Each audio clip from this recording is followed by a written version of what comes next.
नमस्कार, मैं हूं आपके साथ हेमंत कुमार। और आज के अगर हम युद्ध की बात करें, ईरान इजराइल अमेरिका के युद्ध को लेकर के, तो तीन बड़ी महत्वपूर्ण खबरें हैं। तीन बड़ी महत्वपूर्ण खबरें क्या है, जल्दी जल्दी इसको ज़रा समझ लेते हैं। पहली तो बड़ी खबर यह है इस युद्ध को लेकर के कि सऊदी में अब ऑयल रिफाइनरी पर अटैक हुआ है, हमला हुआ है। और यूएई और कतर के जो तेल गैस प्लांट है उस पर भी ड्रोन अटैक हुआ है। सऊदी ने कहा कि ईरान सब्र का इम्तिहान नहीं लें, और दूसरी तरफ अमेरिका है जो कह रहा है कि ईरान तो हार चुका है, जंग अब ख़त्म कर देनी चाहिए। और तीसरी तरफ है ईरान जो ये कह रहा है कि हम युद्ध कब खत्म होगा, इसकी शर्त यह है कि हमें युद्ध का हर्जाना दे दिया जाए। चौथी बड़ी बात अब तक ये निकल करके सामने आई है कि ईरान की अपनी एक रणनीति है। जैसे हमने पहले वाले वीडियो में बताया था कि अमेरिका इस रणनीति पर काम कर रहा है कि जो टॉप लीडरशिप है ईरान की उसको ख़त्म कर दो, और वो ख़त्म हो जाए तो देश कौन चलाएगा। अब यह है कि ईरान में जितने बड़े नेता मारे गए हैं उसके बाद उनकी जगह नए नेताओं ने ले ली। और जैसे कि मैंने पहले वीडियो में भी बताया था कि कैसे जो ईरान के पहले सुप्रीम लीडर खामेनेई की मौत के बाद, और खामेनेई जब तक जिंदा थे तब तक उन्होंने इस पर काम किया कि अगर विशेष परिस्थितियों में अगर ईरान की टॉप लीडरशिप समाप्त हो जाती है तब भी युद्ध कैसे जारी रखा जाए, वो ब्लूप्रिंट जो है उस पर ईरान काम कर रहा है। उससे अब एक कदम आगे ईरान बढ़ गया है। और आपको बता दूं कि ईरान चाहता है कि उसके लिए युद्ध जीतना भी नहीं है।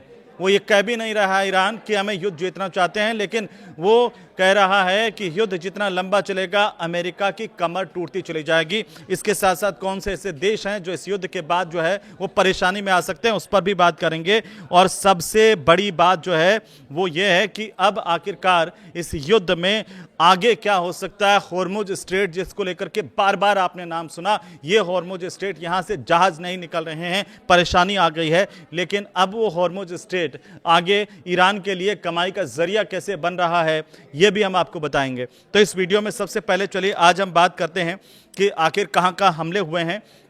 क्योंकि अमेरिका, इजराइल और ईरान की इस जंग के बीच में सऊदी अरब के यनबू जो पोर्ट है उस पर सैम रेफ ऑयल रिफाइनरी पर हवाई अटैक हुआ है, हमला हुआ है। ऑयल रिफाइनरीज को अब निशाना बनाया जा रहा है। हमने देखा कि कैसे ईरान की ऑयल रिफाइनरीज को निशाना बनाया गया। इसके बाद में ईरान ने भी, चाहे वो यूएई हो या फिर कतर हो या फिर आपको बता दें कि सऊदी अरब हो, तमाम जगहों पर ऑयल रिफाइनरीज को निशाना बनाया है। और अब ईरान के जो हमले हो रहे हैं उसके बाद सऊदी अरब पूरी तरह से दहशत में है वहाँ पर जिस तरह के हमले हुए हैं। और अब ये बड़ी जानकारी सामने आई है कि ईरान को कड़ी चेतावनी सऊदी की तरफ से दी गई है। कहा गया कि हमारी सब्र का इम्तिहान ईरान ना लें।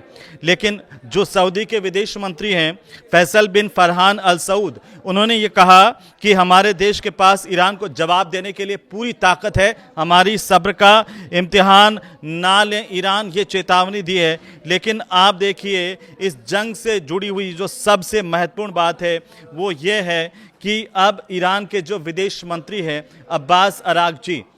अब्बास अरागची का यह बयान जो है वो बहुत महत्वपूर्ण है कि इस युद्ध के बाद अब ईरान को क्या मिलेगा, इस पर ईरान सोच रहा है, इस पर ईरान एक ब्लूप्रिंट बना रहा है। और ईरान ने जिस तरीके से हमले किए हैं वो आपको बताएं कि चाहे वो साइप्रस हो, इजराइल हो, और इसके अलावा सऊदी अरब, बहरीन, कुवैत, कतर, यूएई और ओमान, ये तमाम जगह जहां पर अब ईरान के हमले तेज़ हैं। लेकिन सबसे बड़ी बात क्या है कि आपको बता दें कि इस युद्ध की वजह से ब्रिटेन में आप सोचेंगे कि जो गैस की कीमतें हैं वो 130% तक बढ़ चुकी है। इस युद्ध का असर सिर्फ ऊर्जा के क्षेत्र में भारत पर ही नहीं बल्कि जितने भी देश हैं उन पर भी पड़ रहा है। और ये तमाम देश अब सोचने पर मजबूर हैं कि युद्ध आगे नहीं चले, ये युद्ध कैसे रुके, इसे लेकर के लगातार अब जो है वो चर्चा होने लगी है। लेकिन ईरान क्या चाहता है? ईरान चाहता है कि युद्ध को इतना ज़्यादा खर्चीला बना दो कि ये जो देश उसके खिलाफ लड़ रहे हैं उनकी आर्थिक तौर पर कमर टूट जाए। इन देशों की अगर आर्थिक तौर पर कमर टूटी तो यकीन मानिए कि ईरान को इससे कोई फर्क नहीं पड़ रहा कि जीता कौन है, क्योंकि सबसे ज्यादा नुकसान अगर किसी देश को आर्थिक तौर पर होगा उसे संभलने में उतना ही वक्त लगेगा। लेकिन भारत की तरफ से भी एक बहुत बड़ी खबर है, वो ये बता दूं कि प्रधानमंत्री नरेंद्र मोदी ने पिछले 24 घंटे में पिछले 24 घंटे में कई राष्ट्राध्यक्षों से बात की है, जिनमें 4 राष्ट्राध्यक्ष हैं उनसे उन्होंने बात की है। प्रधानमंत्री नरेंद्र मोदी की तरफ से मलेशिया के जो प्रधानमंत्री है अनवर इब्राहिम, उनसे उन्होंने बात की और एक्स पर बाकायदा पोस्ट करके प्रधानमंत्री नरेंद्र मोदी ने इसकी जानकारी दी है। दोनों नेताओं की तरफ से जो मिडिल ईस्ट की स्थिति है उस पर गंभीर चर्चा हुई है। तनाव कम करने के साथ साथ बातचीत कैसे शुरू हो इस पर बात हुई है। भारत का बहुत महत्वपूर्ण योगदान अगर ये युद्ध खत्म होगा तो इसमें होगा। आपको बता दें प्रधानमंत्री की तरफ से जो फ्रांस के राष्ट्रपति है उनसे भी बात की गई है, उनसे भी मिडिल ईस्ट के हालातों पर चर्चा की गई है। और इस जंग को लेकर के पीएम मोदी ने ओमान के जो सुल्तान हैं उनसे भी बात की है और कैसे ये जंग रुके और भारत के जो नागरिक हैं उनकी सुरक्षा को कैसे सुनिश्चित किया जाए, इसको लेकर के तमाम राष्ट्राध्यक्षों के साथ भारत की बातचीत जारी है। लेकिन इस दौरान प्रधानमंत्री मोदी ने जो कुवैत के क्राउन हैं प्रिंस, उनसे कहा है कि हार्मुज स्ट्रेट से जहाज़ों का निकलना बड़ा ज़रूरी है क्योंकि ये सभी देशों के लिए ज़रूरत की बात है। लेकिन ईरान जो है वो अब इस पर स्ट्रेटेजिक स्थितियां रणनीति बना रहा है कि आगे की रणनीति क्या होगी, क्योंकि अभी जैसे जो खबरें आ रही है कि आखिरकार ईरान की टॉप लीडरशिप जिस तरीके से ध्वस्त हुई है और इजराइल की अगर हम बात करें ईरान की, क्योंकि जिस तरीके से ये टॉप लीडरशिप ध्वस्त हुई और उसके बाद में अमेरिका के रक्षा मंत्री हैं पीट हेगसेथ ने ये बयान दिया बाकायदा कि युद्ध जो है वो ज़्यादा लंबा नहीं चलेगा। ईरान तो हार चुका है ये युद्ध, क्योंकि ईरान की जो टॉप लीडरशिप है वो धाराशायी हो चुकी है, वो ख़त्म हो चुकी है। लेकिन ईरान क्या कह रहा है? ईरान ये कह रहा है और ये चाहता है, जैसे मैंने ब्लूप्रिंट का जिक्र किया था कि ईरान को भी पता है कि उसकी टॉप लीडरशिप ध्वस्त हो चुकी है। तो सवाल यह कि जब ईरान में इतने खराब हालात हो चुके हैं जंग को लेकर के, तब भी ईरान इस जंग को रोकने के लिए आगे पहल क्यों नहीं कर रहा? अब आप इस बात को समझिए कि जो तमाम दुनिया के विशेषज्ञ हैं वो ये कह रहे हैं कि ईरान अब उस रणनीति पर काम कर रहा है, उसे कोई फर्क नहीं पड़ता कि युद्ध जीतें या हारें, लेकिन इस रणनीति पर अब ईरान काम कर रहा है कि युद्ध को इतना ज्यादा महंगा बना देना है कि सामने वाला जो देश है वो इस युद्ध को जारी ही नहीं रख पाए। ये स्थिति आप देख रहे हैं कि ईरान की तरफ से जो क्लस्टर मिसाइलों का उपयोग किया गया, एक मिसाइल छोड़ो और उसके साथ में 50-60 एक साथ हमला होता है, 50-60 मिसाइलों का अटैक होता है। तो ऐसे में जो सामने वाले की जो रक्षा प्रणाली है उसमें इन मिसाइलों को, क्लस्टर मिसाइलों को खत्म करने के लिए कितनी मिसाइलों की जरूरत होगी? एक मिसाइल उनकी जो है वो इस सामान्य से क्लस्टर मिसाइल को मारने के लिए लग रही है वो करोड़ों रुपए की है, करोड़ों रुपए की, और डॉलर्स में बात करें तो कई लाखों डॉलर्स की हैं। तो ऐसे में उन जो राष्ट्र हैं जो लगातार ईरान के हमले झेल रहे हैं उनके लिए ये मुसीबत हो गया है कि कैसे वो ईरान को रोकें। और ईरान जो है वो इसी रणनीति पर काम कर रहा है कि सामने वाले जो तमाम देश हैं उसके सामने उनकी आर्थिक कमर टूट जाए और वो इतने कमज़ोर हो जाए कि वो युद्ध जारी आगे नहीं रख पाए। तो ऐसे में ऐसी स्थिति अगर आएगी तो क्या होगा? ऐसी स्थिति आएगी तो ईरान जो है वो सौदेबाजी के पूरी तरह से रणनीति पर काम करेगा।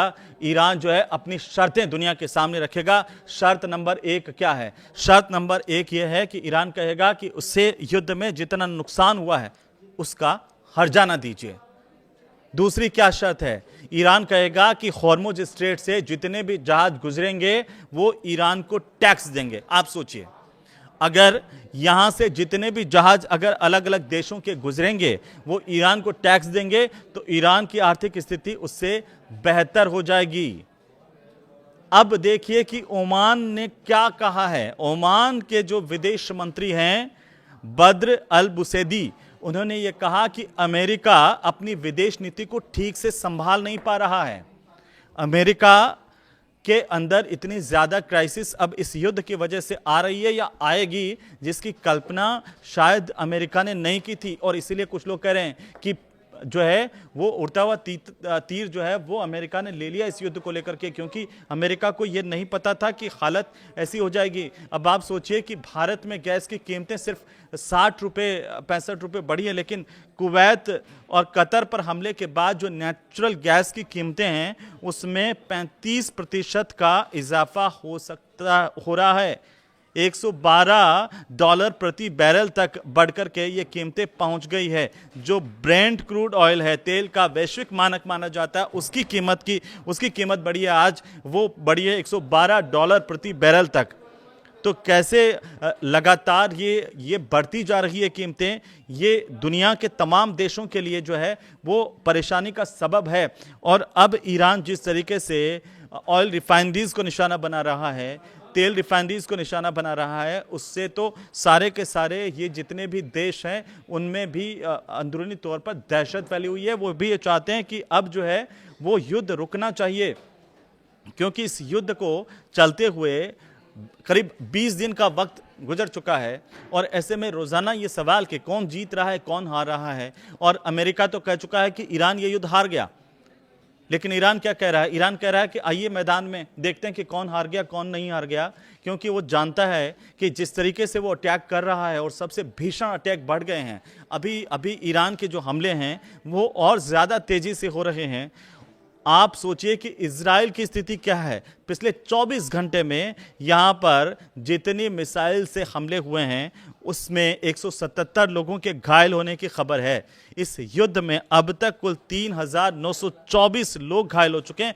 15 लोगों की यहाँ पर मौत की ऑफिशियल जानकारी आ रही है। कितने लोग मरे हैं इसको लेकर के अभी जो है वो आप बता नहीं सकते हैं, ये कह नहीं सकते हैं। लेकिन सबसे जो महत्वपूर्ण सवाल सबके मन में आ रहा है कि युद्ध कब बंद होगा। क्या यह ईरान युद्ध हार गया तो ईरान के लिए अब यह मायने नहीं रख रहा कि वो युद्ध हारे या जीते, लेकिन ईरान जो है वो अपनी नई शर्तें रख रहा है। और अब जब फाइनल स्टेज पर बातचीत होगी, ईरान तो चाहता ही यही है कि ये इतनी ज़्यादा कमर टूट जाए इन देशों की, या अमेरिका खुद आगे चल करके बातचीत के टेबल पर आए। और जब बातचीत के टेबल पर आएंगे तब ईरान अपनी शर्तें रखेगा। और इन शर्तों के अंदर हॉर्मुज स्ट्रेट की भी शर्त होगी। इन शर्तों के अंदर ईरान जो है वो अपनी आर्थिक स्थिति को सुदृढ़ कैसे करे इसको लेकर के भी बात रखेगा। और युद्ध से जो लगातार नुकसान हुआ है उसकी भरपाई की कोशिश होगी।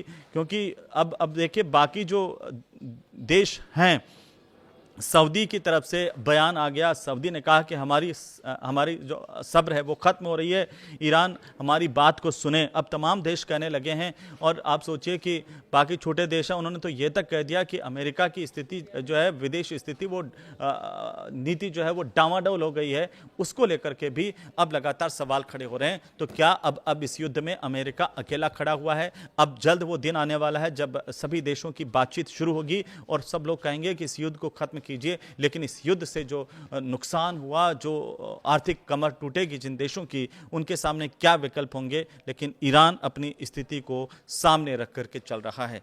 आखिर ये वीडियो आपको कैसा लगा हमें कमेंट करके ज़रूर बताइए और इसे लाइक कीजिए, शेयर कीजिए। नमस्कार।